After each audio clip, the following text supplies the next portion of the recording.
Damos gracias este día, oh mi Señor, porque no hay nadie como tú, Señor. Damos este día gloria y honra a tu precioso nombre, Padre. Y te exaltamos y te glorificamos y te decimos, Padre, gracias. Gracias, gracias, gracias, mi Dios. Padre mío, no somos ni tenemos esperanza alguna, oh mi Dios, en esta tierra, si no eres tú el centro de nuestro caminar, el centro de nuestro vivir, el centro, oh Padre mío, de nuestra vida. Tú eres nuestro respirar, Padre. Tú soplaste aliento de vida en nuestra nariz y nos diste vida, Padre, y esa vida la queremos usar para vivirla para ti, Señor, y glorificarte a ti. Por ello, este día te decimos gloria, gloria, gloria, gloria a ti, Señor. Gracias, Padre. Ahora bendícenos y bendice esta gloriosa, bella y maravillosa tarde en la cual nos reunimos contigo y nos ponemos bajo tus pies, a tu enseñanza, Padre, para que nos enseñes. Háblanos, que tus siervos escuchan. Te lo pido en el nombre de Jesús. Amén. Amén. Gloria a Dios. Pueden tomar asiento, hermanos. ¿Cómo estamos? ¿Listos para Cristo? Amén. Gloria a Dios. Vamos al libro de Filipenses en el capítulo 4. Y vamos a estudiar de los versículos 1 al 9 este día.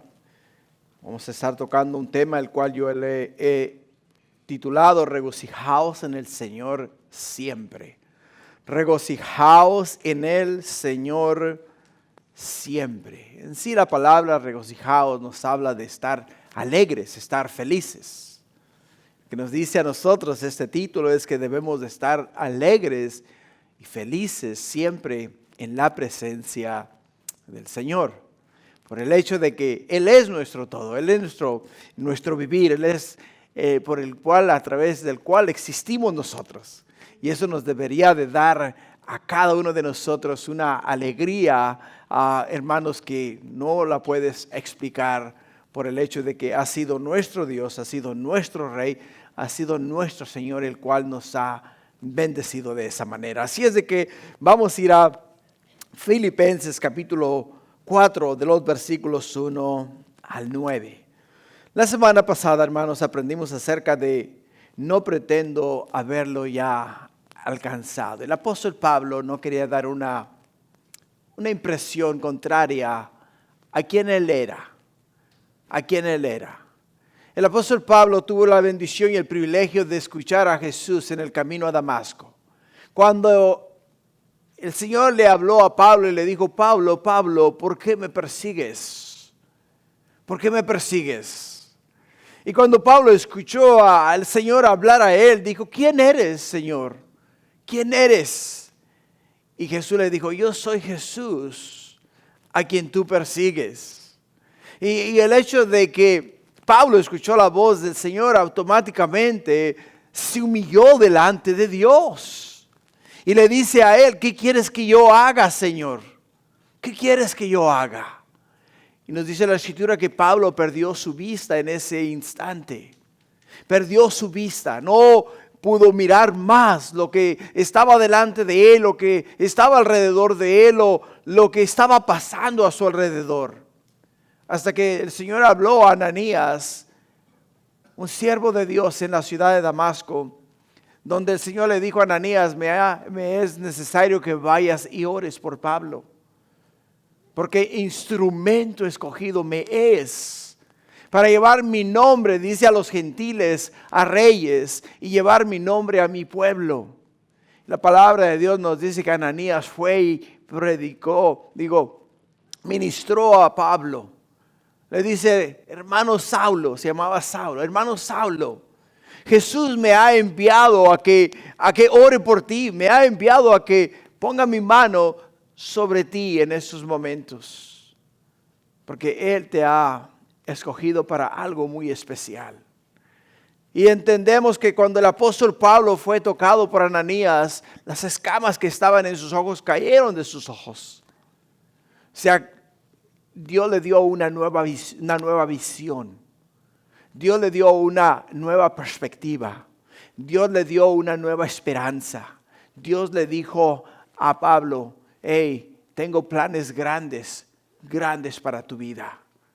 La palabra de Dios nos dice en el libro de Gálatas que el apóstol Pablo estuvo, antes de comenzar a ministrar, aproximadamente 15 años aprendiendo acerca del llamado de Dios en su vida. 15 años, hermanos. 15 largos años. Siendo ministrado por el Señor.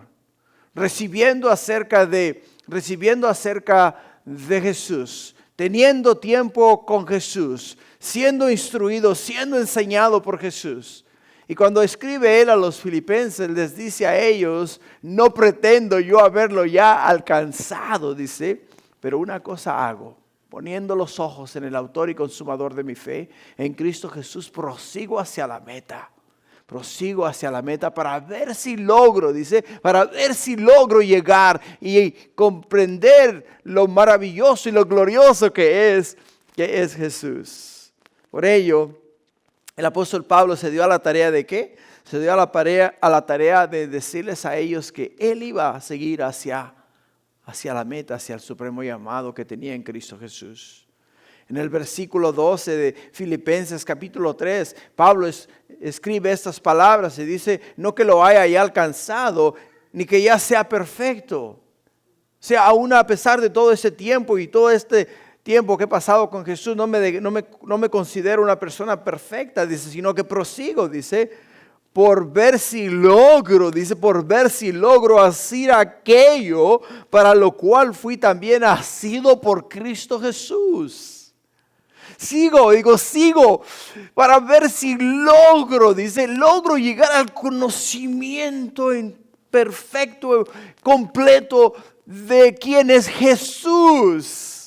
Porque para eso es que Jesús me llamó. Me llamó para que yo llegase a conocerle a Él de una forma íntima y personal. Para ello es que el Señor me escogió, me apartó, para que llegase a conocerlo y a tener un conocimiento profundo de quién Él es. Y la buena noticia es que no solamente a Pablo, sino también a nosotros. Esa misma carrera, este mismo propósito, esta misma forma de vivir es la misma que nosotros como hijos de Dios debemos continuamente vivir. Diariamente debemos de levantarnos y decir, Señor, no es que ya haya llegado al conocimiento completo de quién tú eres, sino que prosigo para seguir aprendiendo de ti, para llegar al conocimiento completo de quién tú eres, porque para eso me llamaste y para eso fui llamado, para llegarte a conocer de manera personal, y quiero conocerte a manera personal. Por ello es que de los versículos 15 al 17, ¿qué nos dice Pablo? Prosigo hacia la perfección. Prosigo hacia la perfección. Hablamos la semana pasada acerca de que cada día que pasa, hermanos, nos acercamos más y más a la perfección. Porque cada día que pasa, nos acercamos más y más, ya sea al regreso de Jesús o a nuestra muerte, a dejar esta tierra. El momento que tú y yo dejemos esta tierra, en ese momento nuestro ser va a ser transformado.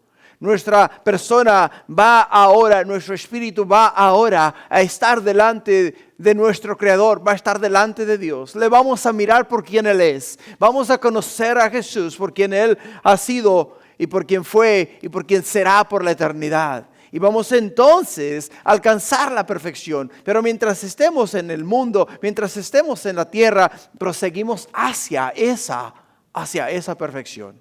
Y cada día que pasa, nos acercamos más y más y más a ello. Por ello, en el versículo 15, ¿qué nos dice Pablo? Así que todos los que somos perfectos, dice, esto mismo sentimos. Si otra cosa sentís, dice, esto también os lo revelará Dios. Os lo revelará Dios. Qué manera del apóstol Pablo hablar a nosotros. Decirnos y encaminarnos, animarnos y darnos a nosotros perspectiva del cielo. Decir, hey, yo sé que ustedes sienten un deseo, tienen un deseo increíble por las cosas de Dios. Y a medida que ustedes van caminando y van aprendiendo y van adquiriendo más conocimiento del amor de Dios, de la misericordia de Dios, de la gracia de Dios, van entendiendo cuán santo, cuán puro, cuán perfecto es nuestro Dios. Y a medida que ustedes van avanzando, se van acercando a la perfección de quién es Dios. Y es ahí donde podemos entender que el apóstol Pablo, de los versículos 18 al 19 del capítulo 3, nos dice: prosigo hacia adelante, evitando, dice, todos aquellos que son enemigos de la cruz, todos aquellos que se oponen a la verdad, quitando del medio toda discusión, toda altanería, quitando del medio todo obstáculo, poniendo mis ojos solamente en aquel que es el autor y consumador de mi fe, en Cristo Jesús.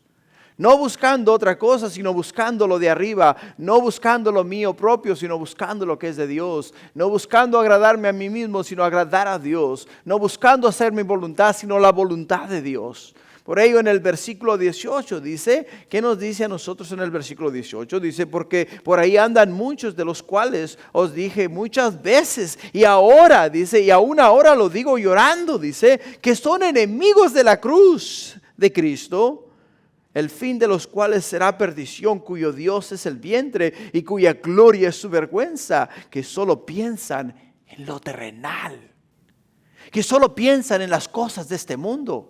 Solo piensan en lo que les puede beneficiar a ellos. Pero ustedes, iglesia, les dice: pongan los ojos arriba en el cielo, de donde vendrá vuestro Salvador. Y de Él es donde vamos a ¿qué? Vamos a adquirir la vida eterna. Vamos a adquirir nuestra ciudadanía en los cielos. Por ello, en el versículo 20 y 21, el apóstol Pablo no lo describe de esta manera. En el versículo 20 dice: mas nuestra ciudadanía está en los cielos, de donde también esperamos al Salvador, al Señor Jesucristo, el cual transformará el cuerpo de la humillación nuestra, para que sea semejante al cuerpo de la gloria suya, por el poder con el cual puede también sujetar a sí mismo todas las cosas. Y qué glorioso, ¿no?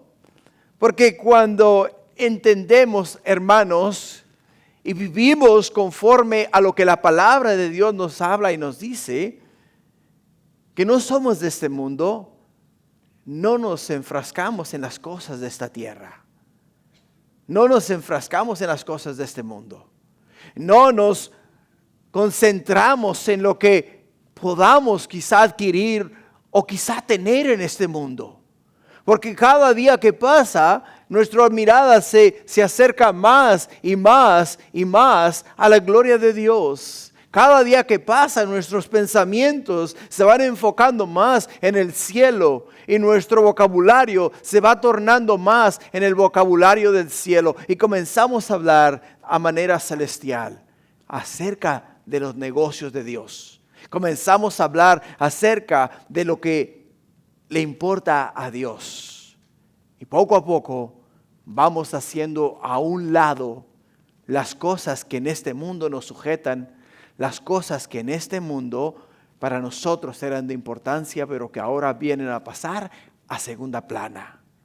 Y es ahí donde entendemos, hermanos, que vamos hacia el cielo, vamos hacia la eternidad, hacia Cristo Jesús. Por ello es que el apóstol Pablo en el capítulo 4 nos trae un tema, el cual nos habla de regocijaos en el Señor siempre. Regocijaos en el Señor siempre. ¿Por qué? Porque sabemos que no somos de este mundo, somos ciudadanos del cielo. Y si somos ciudadanos del cielo, eso debería de causar a nosotros alegría. Debería de causar en nosotros, hermanos, vivir de manera muy diferente. Regocijaos quiere decir estar alegres, felices, de buen ánimo en toda circunstancia. En toda circunstancia. Es tan fácil decirlo, pero es muy difícil, hermanos, vivirlos. Mientras estudiaba, encontré una anécdota de un pastor que estaba enseñando justo en este pasaje de la palabra de Dios. Él enseñaba de una forma entusiástica. Las personas cuando lo escuchaban a él gritaban desde las sillas: gloria a Dios, aleluya, no somos de este mundo, las cosas de este mundo no nos sujetan a nosotros. Lo que a nosotros nos importa es lo que está arriba en el cielo. Y alababan y oraban y glorificaban el nombre de Dios. Pero cuando terminó el servicio, al salir al estacionamiento, se dieron cuenta que un amante de lo ajeno les había abierto sus carros, les había robado las cosas que tenían dentro del vehículo, les había incluso quitado algunos de los objetos que tenían dentro de sus vehículos. Y comenzaron inmediatamente a decir: ¿por qué, Señor, por qué permitiste esto si nosotros estábamos escuchando tu palabra, te estábamos adorando? Mira, oh Señor, necesito mi vehículo para ir al trabajo. Señor, ¿por qué permitiste todas estas cosas? O sea, era muy fácil en el santuario alabar a Dios, pero fue muy diferente cuando tuvieron que poner en práctica lo que se les había enseñado a ellos. Por ello es que para nosotros, hermanos, no es el hecho de decir amén, aleluya. No es el hecho de decir estoy de acuerdo. Es el hecho de que cuando tengamos que vivir en esa tierra y cuando tengamos que deshacernos de las cosas que nos atan a esta tierra, podamos decir con alegría, podamos decir con gozo, que nada en esta tierra para nosotros tiene sentido, sino solamente lo que tenemos en el cielo y lo que nos espera en la gloria de Dios. Y entonces podamos entender que vamos hacia la meta, hacia el supremo llamamiento que tenemos en Cristo Jesús. Lo que nos lleva al primer punto de esta mañana o de esta tarde. El primer punto que vamos a tocar ahí el día de hoy es: regocijaos en el Señor y estad firmes. Estad firmes. En el versículo 1 dice: así que hermanos míos y amados y deseados, gozo y corona mía, estad firmes en el Señor, amados. Cuando el apóstol Pablo escribe esta carta, tienes que entender dónde es que estaba el apóstol Pablo. El apóstol Pablo estaba ¿dónde? Estaba en una celda. Estaba en la cárcel. El apóstol Pablo fue acusado de enseñar una doctrina contraria a lo que enseñaban los judíos en la ley de Moisés.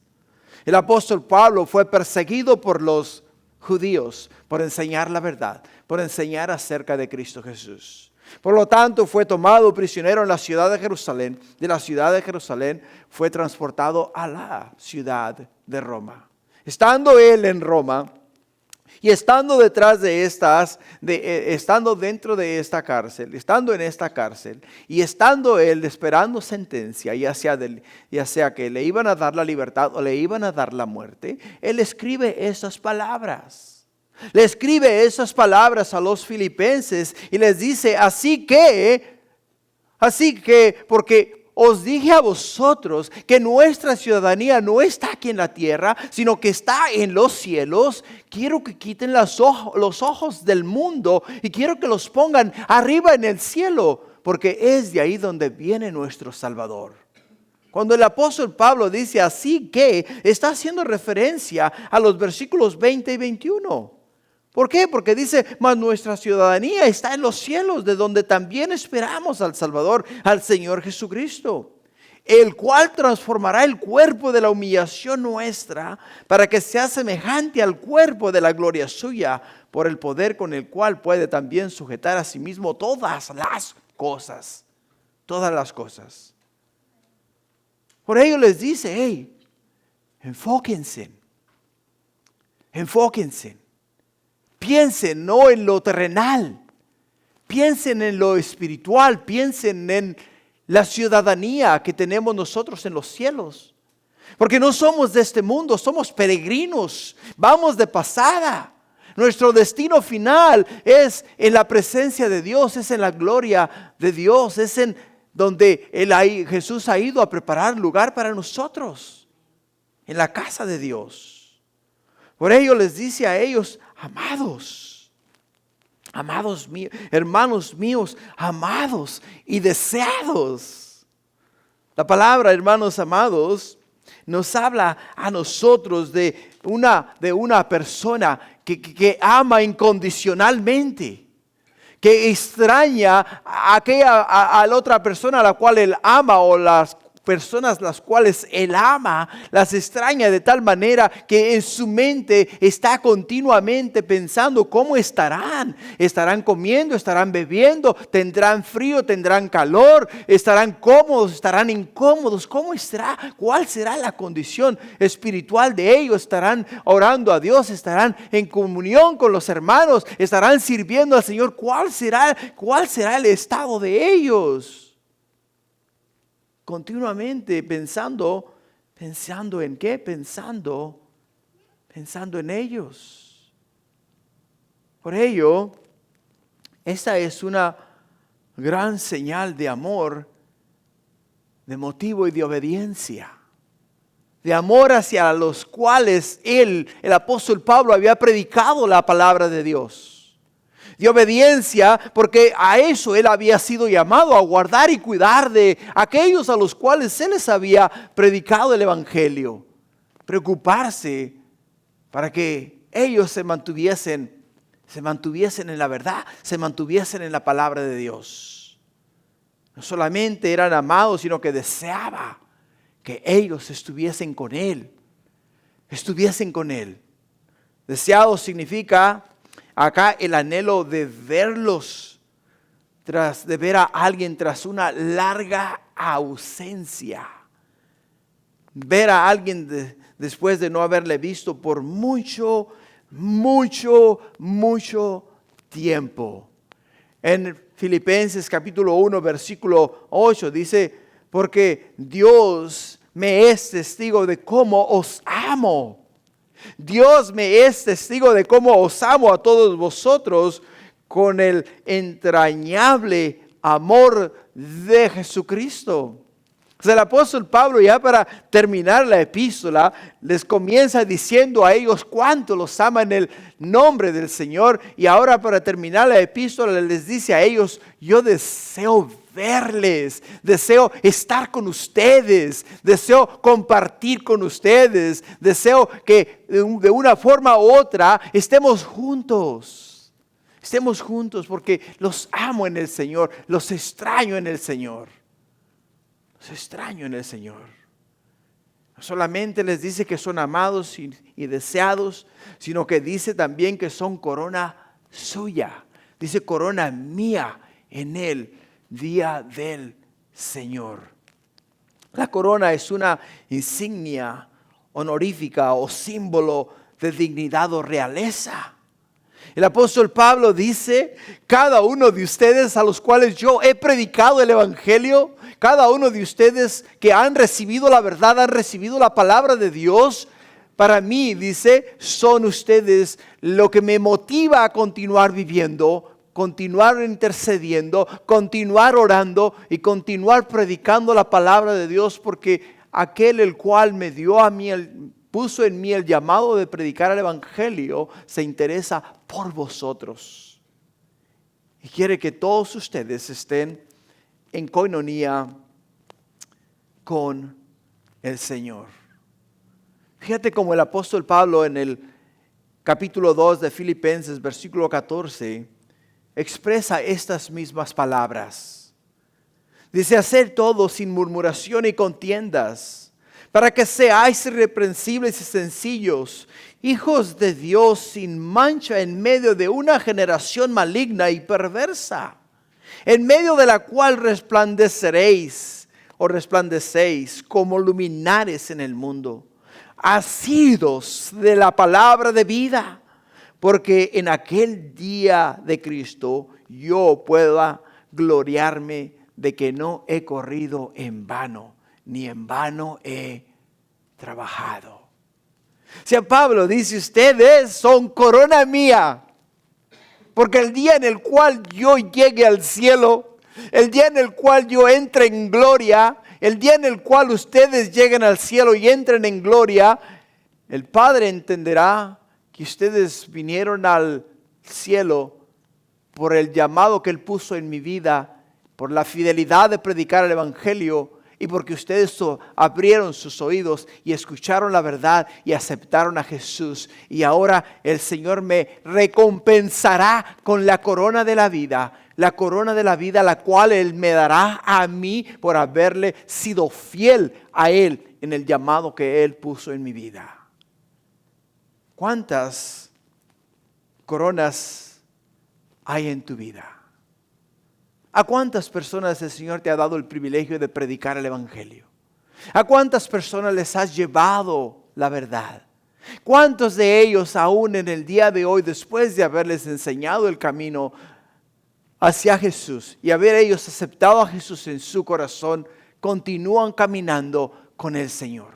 ¿Por cuántos de ellos, como el apóstol Pablo, te preocupas? ¿Por cuántos de ellos te desvelas orando, clamando, gimiendo y pidiendo al Padre que guarde por el bienestar de ellos? Porque el apóstol Pablo nos dice a nosotros que ese es el llamado que cada uno de nosotros tiene por aquellos los cuales el Señor nos ha usado para ministrar. Primera de Tesalonicenses, capítulo 2, versículo 17. Dice, pero nosotros, hermanos, separados de vosotros por un poco de tiempo, de vista, pero no de corazón, tanto más procuramos con mucho deseo ver vuestro rostro, por lo cual quisimos ir a vosotros. Yo, Pablo, ciertamente, una y otra vez, pero Satanás nos estorbó. ¿Por qué? ¿Cuál es nuestra esperanza o gozo o corona de que me glorié? ¿No lo sois vosotros delante de nuestro Señor Jesucristo en su venida? Vosotros sois nuestra gloria y gozo. Dice el apóstol Pablo, vosotros sois nuestra gloria y gozo. Por ello es que les exhorta ¿a qué? A estar firmes. Estar firmes. La palabra firme, hermanos, nos habla de estar estables. Nos habla acerca de mantenerse en un mismo lugar. Nos habla acerca de no andar de aquí para allá, ni de allá para acá, ni brincando de un lado a otro. Dice, estad firmes, anclaos, echad raíces, creced y dar frutos. Manteneos en la verdad, manteneos en la palabra de Dios, porque es ahí a donde Dios nos ha llamado. ¿A qué? Nos ha llamado a ser corona de su gloria.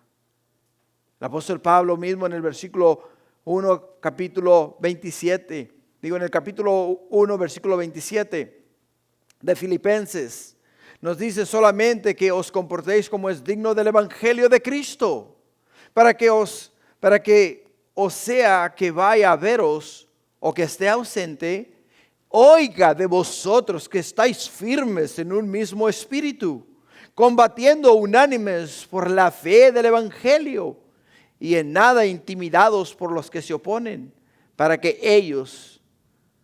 que para ellos ciertamente es indicio de perdición, mas para vosotros de salvación, y esto de Dios. Y esto de Dios. O sea, para que oigan, dice, de vosotros que estáis, ¿qué? Que estáis firmes. Que estáis firmes en un mismo espíritu. Que estáis estables. Que no os dejáis llevar por toda clase de viento de doctrinas. Que no os dejáis llevar por el engaño. Que no os dejáis llevar por aquellos que os hablan al oído y les hacen que en el oído sientan comezón de escuchar. Escuchar fábulas, escuchar cosas que en realidad no edifican, sino que solamente te llenan de emoción y te alejan de la verdad. No os alejéis de la verdad, dice el apóstol Pablo. Manteneos vosotros en la verdad, para que estéis firmes, para que estéis en un mismo espíritu, para que seáis, ¿qué? Seáis de una misma mente y mantengáis siempre los ojos puestos en aquel que os llamó de las tinieblas a la luz admirable en Cristo Jesús.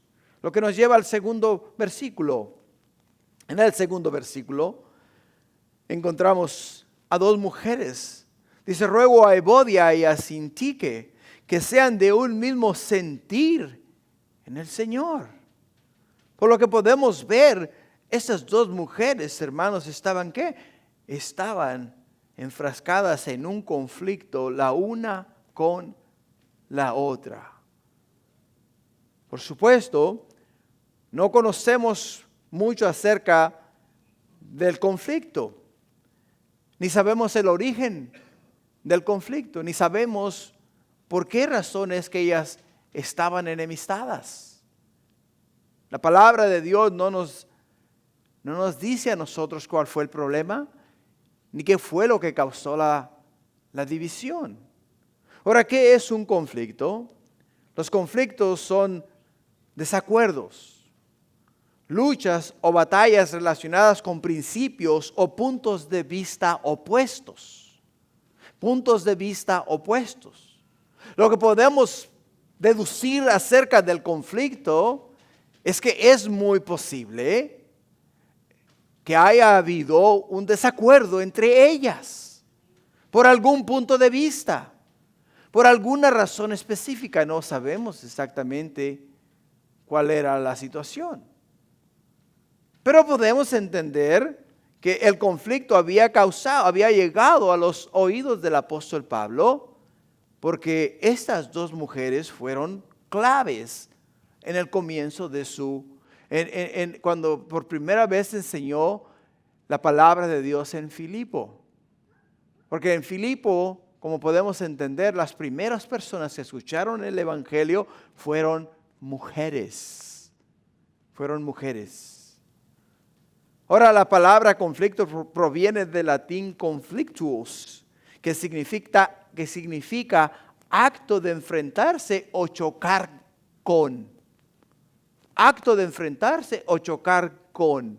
En el griego el vocablo para conflictos es agón, de donde proviene la palabra agonía, que originalmente significaba lugar de conflicto. Significaba lugar de conflicto. Así que, de manera corta o clara, el conflicto es cualquier tipo de lucha o pleito. De lucha o pleito. Pero, dirás tú, ¿pueden ser cristianos dos personas y vivir enemistadas? Dirás tú, ¿no? ¿Cómo el hermano que está en la fila de la izquierda no le habla al hermano que está en la fila de la derecha? Y ambos son creyentes. ¿Cuál es el problema? ¿Por qué no se pueden mirar? ¿Cuál es el conflicto? ¿Qué es lo que está causando el roce? ¿Qué es lo que está causando la división? Ahora, hermanos, para nosotros, hermanos, es muy importante entender este punto de vista. ¿Por qué es importante entender este punto de vista? Porque cuando yo, como hijo de Dios, tengo los ojos puestos en Jesús, el autor y consumador de mi fe, no puedo ver a nadie más sino solamente a Jesús. ¿Te das cuenta? Pero cuando yo quito mis ojos de Jesús y miro hacia adelante, hacia el lado, hacia la derecha, hacia la izquierda, hacia atrás, voy a notar las deficiencias de las demás personas. Y quizá yo crea y piense que deban de actuar o deban de ser como yo soy, y les voy a llamar la atención. Y al llamarles a ellos la atención, no les va a gustar el hecho de que yo les confronte a ellos. Pero todo esto fue a razón de ¿qué? Fue a razón de que quité los ojos de ¿quién? Quité los ojos de Jesús. Quité los ojos de Jesús. Ahora Jesús nos dice en Lucas 23:34, Padre, dice, perdónalos porque no saben qué, lo que hacen. Perdónalos porque no saben lo que hacen. Pedro nos dice en 1 de Pedro capítulo 2 versículo 21, dice, pues para esto fuisteis llamados, porque también Cristo padeció por nosotros, dejándonos ejemplo, para que sigáis sus pisadas, el cual no hizo pecado, ni se halló engaño en su boca, quien cuando le maldecía no respondía con maldición, cuando padecía no amenazaba, sino que encomendaba la causa al que juzga justamente, quien llevó él mismo nuestros pecados en su cuerpo sobre el madero, para que nosotros, estando muertos a los pecados, vivamos a la justicia, y por cuyas heridas fuisteis sanados, porque vosotros erais como ovejas descarriadas, pero ahora habéis vuelto al pastor y obispo de vuestras almas. Para resolver cualquier clase de conflicto, hay que quitar los ojos de la persona con la cual hemos tenido roce. Tenemos que nuevamente elevar los ojos al cielo. Tenemos que nuevamente poner los ojos en Jesús para poder entonces mirar solamente a Jesús. En el versículo 3 del capítulo 4 de Filipenses, asimismo te ruego también a ti, compañero fiel, que ayudes a estas que combatieron juntamente conmigo en el evangelio, con Clemente también y a los demás colaboradores míos cuyos nombres están en el libro de la vida. En el libro de la vida. Por ello, hermanos, podemos entender que el conflicto no nos separa a nosotros de Jesús, pero sí nos roba de la bendición de poder tener compañerismo con nuestros hermanos. Y Pablo encarecidamente ruega a Timoteo que ayude a estas dos mujeres, que les ayude a ellas a entender a entender que el quitar los ojos de Jesús nos lleva a nosotros a mirar a mirar las cosas de este mundo. Hebreos capítulo 12 versículo 2 que nos dice, puesto los ojos en Jesús, el autor y consumador de la fe. Evodia y Sintique necesitaban ayuda a enfocarse nuevamente en Jesús. Y eso es lo que pasa muchas veces en el medio de la iglesia, cuando hay un conflicto, cuando hay un problema entre los hermanos. El problema surge a razón de que quitamos los ojos de Jesús, pero para poder resolver el problema tenemos que nuevamente mirar hacia arriba, mirar hacia Jesús, poner los ojos en Jesús, para entonces no notar las deficiencias que las demás personas tienen. Y no tratar de manipular el asunto y tratarlos de forjar y formar a nuestro criterio. Porque nosotros, hermanos, tenemos tantos defectos como los tienen las demás personas. Pero ¿sabes qué? De la única manera en la cual yo no voy a mirar tus defectos, ni tú vas a mirar mis defectos, es teniendo los ojos puestos en Jesús. Es la única forma a través de la cual nosotros vamos a evitar el conflicto. Ahora, el conflicto entre ellas no las descalificaba para la vida eterna, ¿entiendes? No las descalificaba para la vida eterna, pero sí estaban viviendo en desobediencia. ¿Por qué? Porque la palabra de Dios nos dice a nosotros que debemos perdonarnos nuestros pecados los unos a los otros. Eso es lo que nos dice la Escritura. En Mateo 18:23, escucha lo que la palabra de Dios nos dice. Por lo cual el reino de los cielos es semejante a un rey que quiso hacer cuentas con sus siervos. Y comenzando a hacer cuentas, le fue presentado uno que debía 10,000 talentos. A este, como no pudo pagar, ordenó su señor venderle y a su mujer e hijos y todo lo que tenía para que le pagase la deuda. Entonces aquel siervo postrado le suplicaba diciendo: Señor, ten paciencia conmigo y yo te pagaré todo. El Señor de aquel siervo, movido a misericordia, le soltó y le perdonó la deuda. Pero saliendo aquel siervo halló a uno de sus consiervos que le debía 100 denarios. Y haciendo de él le ahogaba diciendo: págame lo que me debes. O sea, ahí está el conflicto, ¿te das cuenta? Entonces su consiervo, postrándose a sus pies, le rogaba diciendo: ten paciencia conmigo, yo te pagaré todo. Mas él no quiso, sino fue y le echó en la cárcel hasta que pagase la deuda. Viendo sus consiervos lo que pasaba, se entristecieron mucho y fueron y refirieron a su señor todo lo que había pasado. Entonces, llamándole su señor, le dijo: siervo malvado, toda aquella deuda te perdoné porque me rogaste. ¿No debiste tú también tener misericordia de tu consiervo como yo tuve misericordia de ti? Entonces su señor, enojado, le entregó a los verdugos hasta que pagase todo lo que debía. Así también mi Padre Celestial hará con vosotros si no perdonáis de todo corazón cada uno a su hermano sus ofensas. Nuestra obligación, hermanos, es ayudar a encontrar la reconciliación los unos con los otros y enseñarles a perdonar como Cristo también nos perdonó.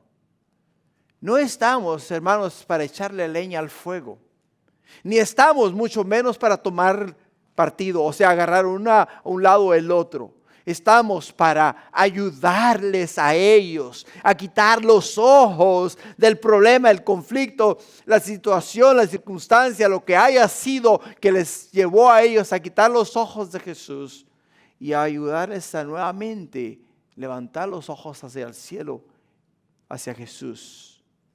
Poder encontrar la paz que sobrepasa todo entendimiento. Por ello, en el versículo 4, el apóstol Pablo dice: regocijaos en el Señor siempre. Otra vez digo, regocijaos. Regocijaos. Estar alegres. Dice Pablo, no penséis ni viváis enojados los unos con los otros. Recuerda dónde vas a pasar la eternidad. Recuerda dónde es tu destino final. No es aquí en la tierra, es en los cielos. Tu hermano, tu hermana, el conflicto que hay entre ustedes tiene que ser resuelto, tiene que de una manera u otra, tiene que ser perdonado, tiene que ser olvidado. Porque eventualmente ustedes juntos van a estar en la eternidad alegres, gozosos de que están en la presencia de Dios. Están en la presencia del Señor.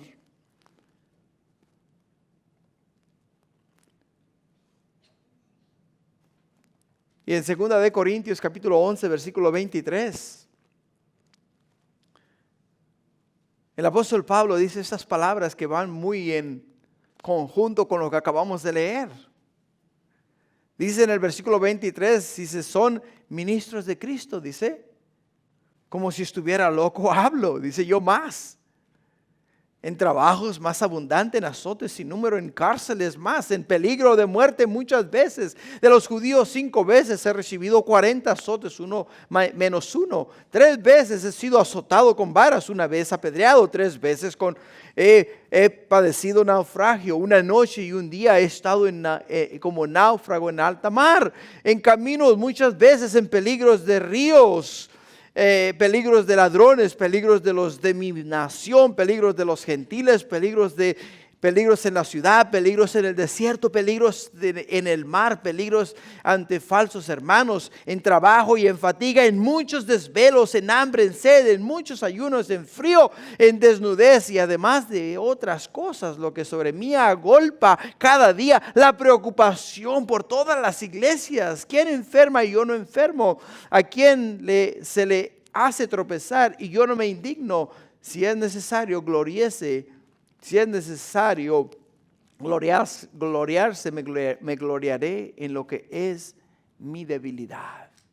El apóstol Pablo dice, he vivido todo esto, he sufrido todo esto y aún dice, mis ojos, mis pensamientos, mi vista, mi forma de vivir, mi forma de existir no es conforme a lo que yo he vivido, sino conforme a lo que me espera en el cielo, conforme a lo que Dios tiene para mí en gloria. Nada de este mundo a mí me ata, ningún problema que yo he tenido en esta tierra me aleja de mi ciudadanía que tengo en el cielo. Al contrario, me acerca cada día más y más y más.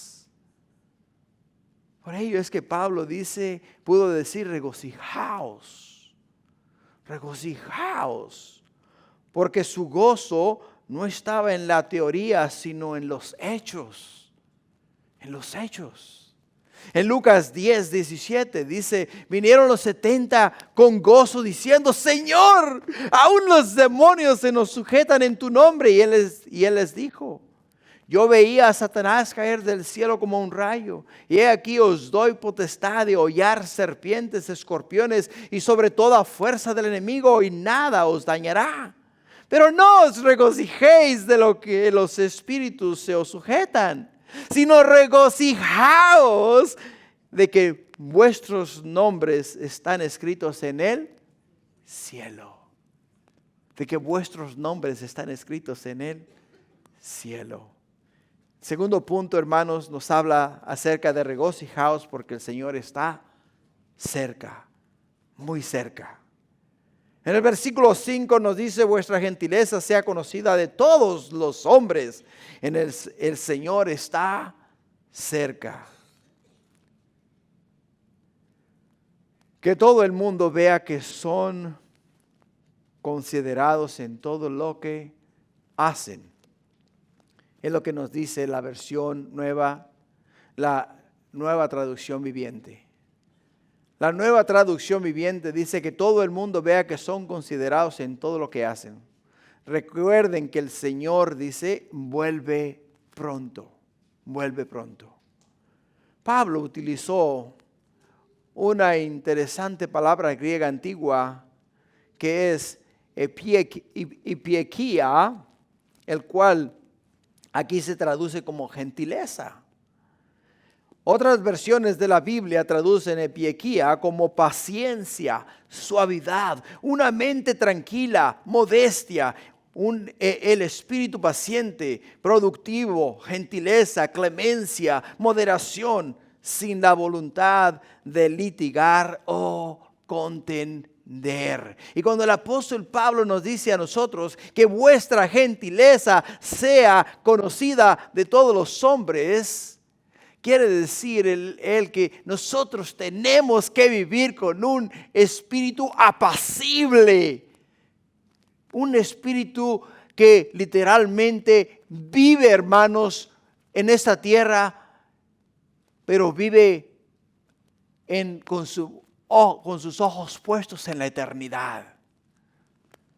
No, hermanos, poniendo los ojos en el problema, en la situación en las cuales estamos viviendo. Dirás tú, es que tú no conoces mis pensamientos, no conoces mi situación, no sabes por lo que estoy pasando. No, es verdad, no sé nada de eso. Pero una cosa sí te digo, que Cristo viene pronto. Y cuando Cristo venga a esta tierra, nada de esas cosas que te preocupan, nada de esas cosas que te hacen la vida difícil van a valer la pena. ¿Por qué? Porque Cristo viene a sacarnos de esa agonía y de ese problema. Santiago nos dice en el capítulo 5, versículo 8, Dice, tened también vosotros paciencia y afirmar vuestros corazones, porque la venida del Señor se acerca. Hermanos, no os quejéis unos contra otros, para que no seáis condenados. He aquí, el juez está delante de la puerta. No os quejéis, dice Santiago. ¿Por qué? Porque Jesús viene pronto. Y digamos que Jesús no venga pronto y tengamos que dejar esta vida, o sea que muramos en esta tierra. Cuando nosotros cerremos los ojos, los vamos a abrir en la presencia de Dios, donde no hay más dolor, donde no hay más angustia, donde no hay más sufrimiento. Y se acabó todo. Porque entonces viviremos y estaremos con Cristo por la eternidad. En el versículo 6 dice, por nada estéis afanosos, sino sean conocidas vuestras peticiones delante de Dios en toda oración y ruego con acción de gracia. Cuando nos habla a nosotros de estar afanosos, es de vivir continuamente preocupados, continuamente pensando en lo que estamos viviendo, continuamente pensando en las cosas que están delante de nosotros, que son obstáculos, que son problemas, que son dificultades. O sea, todas esas cosas, dice el apóstol Pablo, no hagáis caso de ninguna de ellas, sino venir a Dios, presentad vuestras peticiones, decirle a Él de lo que tenéis necesidad. De lo que tenéis necesidad.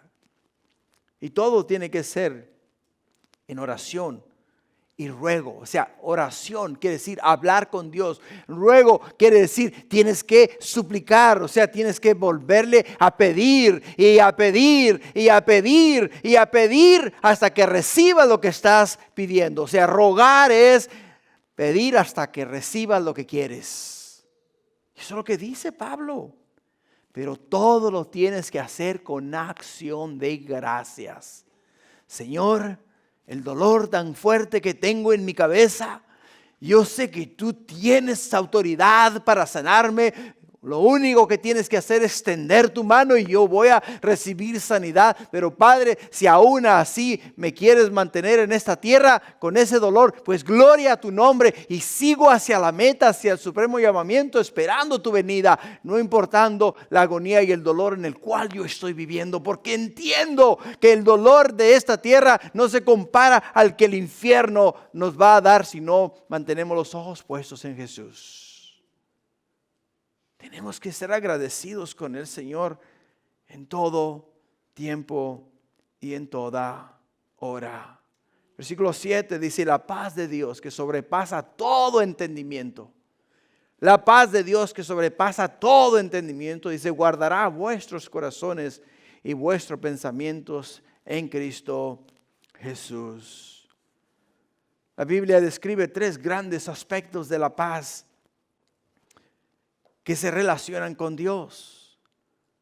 La paz de Dios, Pablo nos recuerda que nuestra paz, hermanos, proviene no de las circunstancias, ni de nuestra economía, ni de nuestro cónyuge, ni de nuestros hijos, sino que nuestra paz proviene ¿de quién? Proviene de Dios y solamente de Dios. Jesús dijo, mi paz os dejo, mi paz os doy. Yo no os la doy como el mundo la da. ¿Por qué? Porque cuando Jesús estaba en esta tierra, estando Él delante de Poncio Pilatos, estando Él en la cruz del Calvario, Jesús tenía paz en su corazón. Él tenía paz. Tenía paz. Porque Él sabía que Dios estaba con Él. La segunda que encontramos acerca de la paz que se relaciona con Dios, la encontramos a través de la obra terminada de Cristo Jesús en la cruz del Calvario. Antes estábamos enemistados con Dios. Estábamos alejados de Dios. Pero Cristo vino ¿a qué? Vino a hacer las paces entre nosotros y Dios. Vino a pagar por nuestros pecados, a morir en la cruz del Calvario, a derramar su sangre para limpiarnos de toda inmundicia, de todo pecado, para que pudiese entonces el Padre nuevamente mirar hacia nosotros como quienes somos hijos del Dios Altísimo. Y la tercera es la paz de la cual se habla aquí en Filipenses 4:7, porque está más allá de todo entendimiento. Esto es más allá de nuestro poder de pensar. No podemos explicar la paz que nosotros recibimos, sentimos cuando Dios es el centro de nuestra vida. Cuando Jesús ha venido a reinar en nuestros corazones. No la podemos explicar con palabras. No la podemos explicar. Y la palabra de Dios nos dice a nosotros claramente que nuestra paz no proviene de ningún hombre, de ninguna mujer, de ninguna cuenta bancaria, de ningún trabajo, de ninguna persona o de ninguna circunstancia. Proviene solamente de Dios. Solamente de Dios. Ahora, la paz que sobrepasa todo entendimiento no significa que carezca de conciencia y por lo tanto sea imposible de entender, sino que está más allá de nuestra habilidad de entender y de explicar. Pero la experimentamos todos los días. Todos los días. La experimentamos. Y es una cosa tan gloriosa y tan maravillosa.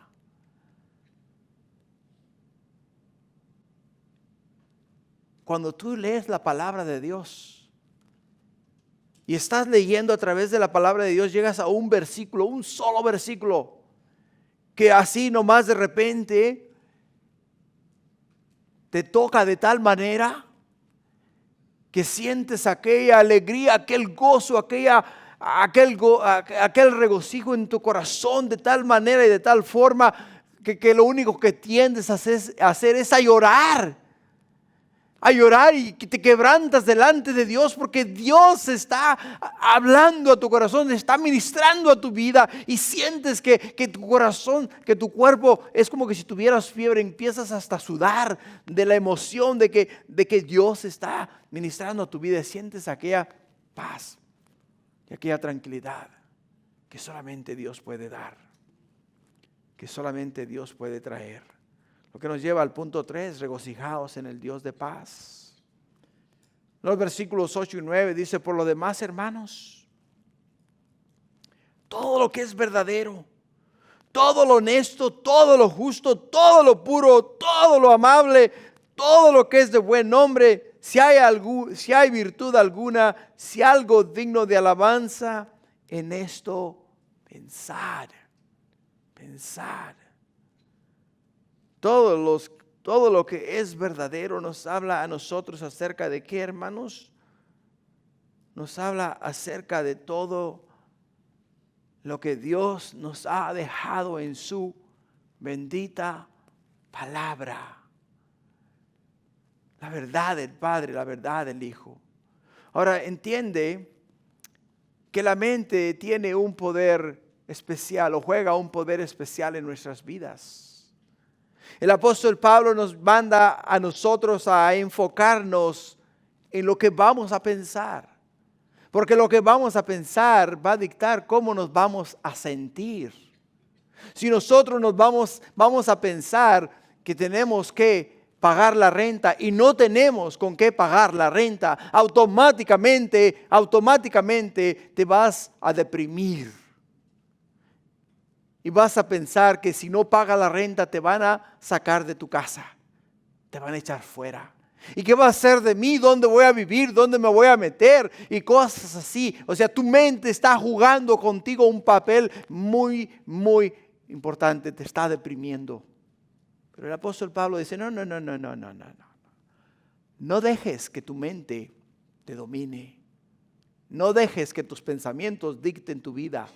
No dejes que las cosas, que la información que has recibido sean las que tengan la última palabra. Tienes que pensar en todo lo que es honesto, todo lo que es verdadero. Tienes que pensar en todo lo que es justo. Tienes que pensar en todo lo que es amable. Tienes que pensar en lo que es digno de alabanza. En lo que glorifica al Padre, en lo que glorifica a Dios. Y entonces tú vas a entender la gloria del Padre. Pablo nos dice en Romanos capítulo 12, versículo 2, no os conforméis a este siglo, sino transformaos por medio de la renovación de vuestro entendimiento, para que comprobéis cuál sea la buena voluntad de Dios, agradable y perfecta. Y en 2 de Corintios capítulo 10 versículo 5 dice, derribando argumentos y toda altivez que se levanta contra el conocimiento de Dios y llevando cautivo todo pensamiento a la obediencia a Cristo. ¿Te das cuenta? Está en nosotros. ¿El qué? El ser transformados. El llevar a obediencia todas las cosas. El someterlas a Dios. Te viene un mal pensamiento, nos va a venir, no hay duda de ello. Nos va a venir. Pero tenemos que someterlo a Dios. Señor, este pensamiento que ha cruzado mi mente, yo sé que no proviene de ti. Porque tú eres amor, tú eres paz, tú eres benignidad, tú eres dominio propio, tú eres todo, menos eso que estoy pensando. Por ello, Padre, yo entiendo que el pensamiento no proviene de ti, por lo tanto lo confieso como pecado y me arrepiento de haberlo pensado. Te pido perdón por haberlo pensado. Perdóname, Señor. Lo estás sometiendo a Dios. Lo estás sometiendo al Señor. Por ello, en el versículo 9, para terminar, dice lo que aprendiste y recibiste y oíste y viste en mí, esto haced, y el Dios de paz estará con vosotros. En conclusión, la exhortación de Dios a nosotros fue regocijarnos en el Señor siempre. Regocijarnos en el Señor siempre. Una vez más, la palabra regocijados quiere decir estar alegres, felices, de buen ánimo en toda circunstancia. En toda circunstancia. Pablo había sufrido mucho por el Evangelio y quizá tú estés sufriendo mucho o has sufrido mucho en la vida. Has sufrido mucho en la vida. Pero la exhortación este día a través de su palabra, el Señor nos dice a nosotros, hey, no penséis en las cosas de esta tierra, pensad en las cosas de arriba, pensar en Jesús. Por ello es que nos dijo, regocijaos en el Señor y estad firmes, de los versículos 1 al 4. Regocijaos porque el Señor está cerca, nos lo dijo de los versículos 5 al 7. Y regocijaos en el Dios de paz, de los versículos 8 al 9. Por lo tanto, hermanos, tenemos que estar alegres, felices, de buen ánimo en toda circunstancia. ¿Por qué? Porque Dios está con nosotros. Amén. Gloria a Dios. Pónganse de pie, vamos a orar.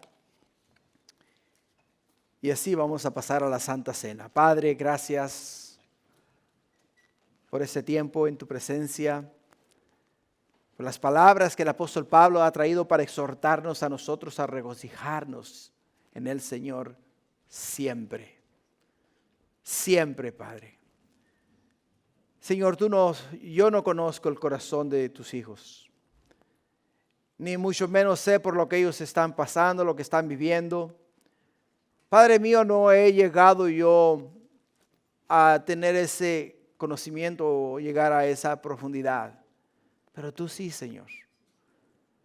Cualquiera que sea la circunstancia, Padre, espero que tus palabras les hayan animado a vivir una vida alegre, Señor, a no dejarse llevar por las circunstancias, a no dejarse dominar por los malos pensamientos, o dejar, oh mi Dios, que las contiendas o los conflictos, Padre mío, les separen del gozo que, oh mi Dios, tú brindas a todos aquellos que viven conforme a tu santa y perfecta voluntad. Por ello es que este día los encomiendo a todos y a cada uno de ellos en tus manos, para que se haga todo conforme al plan divino, a tu plan glorioso y maravilloso. Gracias, Padre, te damos, te exaltamos y te glorificamos. En el nombre de Jesús te honramos y te bendecimos, y todos decimos amén.